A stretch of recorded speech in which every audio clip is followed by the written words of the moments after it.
যে আমাদের 95% কিন্তু ফাইন্যান্স কিন্তু আইসিসি থেকেই আসে। তো সব কিছু আপনি বিবেচনা করে যেটা বাংলাদেশ ক্রিকেটকে হেল্প হবে আপনার এই সিদ্ধান্তটা নিতে হবে। তামিমের ঠিক এই মন্তব্যের পর তাকে দালাল বললেন বিসিবির পরিচালক এম নাজমুল ইসলাম।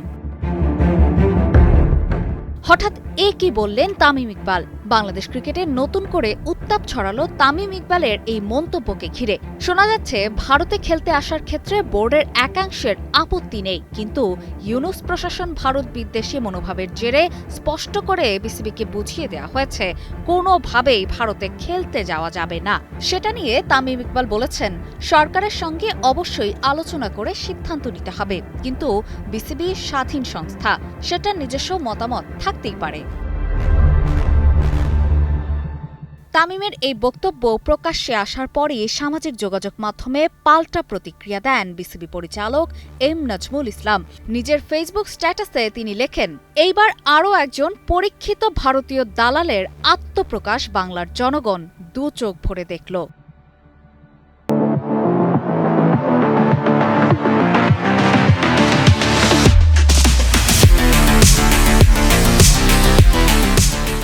বোর্ডের দায়িত্বশীল একজন পরিচালকের এমন মন্তব্য মুহূর্তেই ভাইরাল হয়ে পড়ে।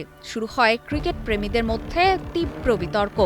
এক পক্ষ তামিমের বাস্তববাদী মন্তব্য, অন্যদিকে বোর্ড পরিচালকের কড়া ও ব্যক্তিগত আক্রমণাত্মক ভাষা। অনেকেই প্রশ্ন তুলেছেন, জাতীয় দলের সাবেক অধিনায়কের বক্তব্যের জবাবে এভাবে সামাজিক মাধ্যমে ব্যক্তিগত আক্রমণ কতটা শোভন? আবার কেউ কেউ বলছেন, আন্তর্জাতিক ক্রিকেট রাজনীতির বাস্তবতা তুলে ধরতেই তামিম এই কথা বলেছেন।